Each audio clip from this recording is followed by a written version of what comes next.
विंगाची कोटी कोटी प्रेम कृपादयाची वांगी सुंदर अतिशय दूर करते धरती मान कपाळाची देव जो देव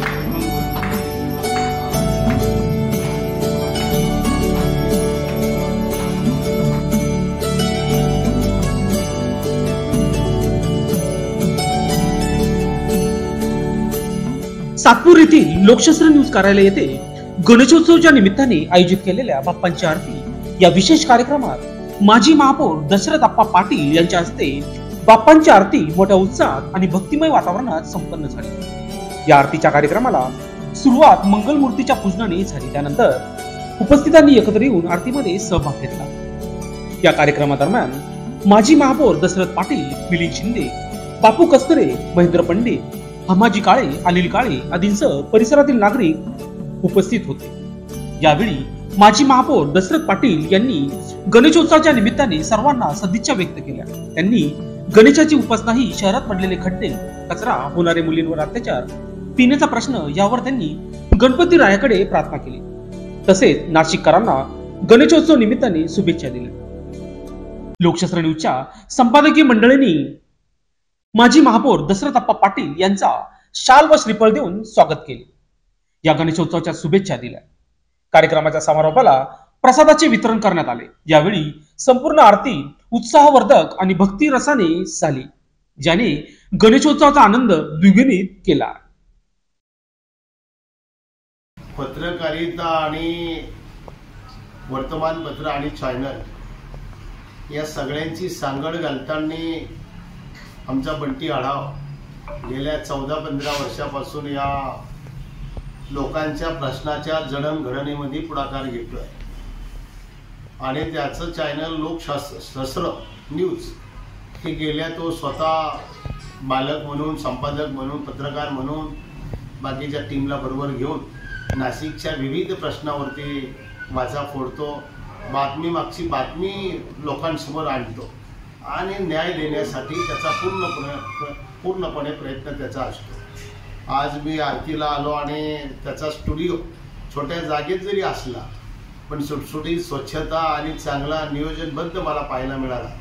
आमच्या बंटी आढावला शुभेच्छा देताना कायमस्वरूपी त्याच्या हातून नाशिक शहर, ग्रामीण आणि तो मूळ नगर जिल्ह्यातला राहुरीचा असल्यामुळे हे सगळं नगरचे बी प्रश्न सोडत राहो, अडचणी लोकांच्या शासकीय दरबारी मांडून त्या सोडवण्याचा त्याचा प्रयत्न असतो। तो कायमस्वरूपी पुढाकार घेईल आणि सध्या शहरात गाजलेला रस्त्यांचा, खड्ड्यांचा प्रश्न तो जो त्यांनी मनावर घेतलेला आहे तो पुढे लावून धरेल आणि नाशिककरांना खड्ड्यांपासून, रस्ते खड्डे मुक्त करेल असा दिलासा देण्यासाठी त्याचा प्रयत्न असेल। त्यानंतर धरण भरलेलं उशासीन पाणी चाललं पायथ्याशी आणि लोक राहिले ताणलेले, त्यामुळे धरण भरलेलं असताना जे पाणी मिळत नाही तोही प्रश्न लावून धरेल। डेंगूने उत्पात माजवलेल्या घराघरामध्ये त्याच्यातून देखील तो मुक्त करेल आणि स्वच्छतेच्या बाबतीत कचरामुक्त शहर म्हणून आमचा लोकशास्त्र न्यूज हा बंटी आढावच्या माध्यमातून लोकांचे प्रश्न सोडवेल अशा शुभेच्छा देतो। धन्यवाद। आपा गेल्या काही दिवसांपासून आपण जर नाशिक शहराचा किंवा जिल्ह्याचा किंवा राज्याचा विचार केला तर लहान मुलींवरती होणारे अत्याचार या संदर्भात आपण गणपती रायाकडे काय साकडं घालतो? यासाठी जे मुलं असतात बेरोजगार, व्यवसाय करण्याच्या लायक, ज्यांना निवडून दिलेलं असतं त्यांनी त्याच्यापासून त्यांना वाईट वळण लावण्यापेक्षा त्या मुलांना, त्यांना गरज काय असती व्यवस्थेची, ते मुलं ज्यावेळेस वेगळ्या लाईनला जाणार नाही याची जबाबदारी वडिलकीच्या नात्याने निवडून देणाऱ्या लोकांचं, जसे आई वडील पालन पोषण करतात तसंच त्या व्यवस्थेला देखील स्वतः तिथे नियंत्रण असण्यासाठी नुसतं शासकीय कार्यालय काम करू शकत नाही। याच्यासाठी निवडून दिलेले लोक आणि राजकारणातील, समाजकारणातील यांचं देखील त्यावरती नियंत्रण असावा।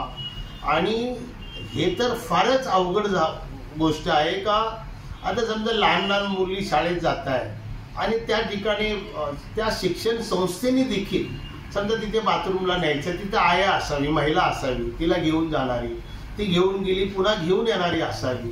हे ज्या ज्या शिक्षण संस्थेमध्ये नसेल त्यांनी कारण ते सगळं घेत आहे, डोनेशन घेत आहे, ॲडमिशन फी घेत आहे, त्यामुळे त्यांची जबाबदारी, जसं आपल्या बाळाला आपण सांभाळतो, दुसऱ्याच्या बाळ जे आपल्या संस्थेमध्ये येतं, शाळेत येतं, मग सरकारी असेल किंवा खाजगी असेल, या व्यवस्थेमध्ये पहिलं त्यांचं लक्ष असावा.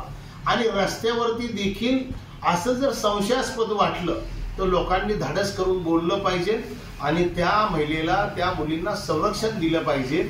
हा सगळ्यांचा, नुसतं शासन नाही, नुसतं सरकारी कार्यालय नाही, यामध्ये सामाजिक बांधिलकी म्हणून आपल्या सगळ्यांची, प्रत्येक नागरिकाची, रस्त्यावर चालणाऱ्याची जबाबदारी आहे. अशा वृत्तीचा जन्म कधी होतो? ज्यावेळेस त्याला कोणी समजून सांगत नाही, त्याला त्याची जाणीव करून देत नाही, त्यावेळेस अशा व्यवस्थेचा जन्म होतो आणि त्याचा उद्रेक होऊन अन्यायाचा सामना एखाद्या निरअपराधाला करायची वेळ येते. याला जबाबदार आपण देखील आहोत. आपण देखील जबाबदारी घेतली पाहिजे आणि समाजामध्ये जनजागृती करून यावरती नियंत्रण सगळ्यांनी मिळून मिळवलं पाहिजे. लोकशास्त्र न्यूजसाठी विशेष प्रतिनिधी सातपूर.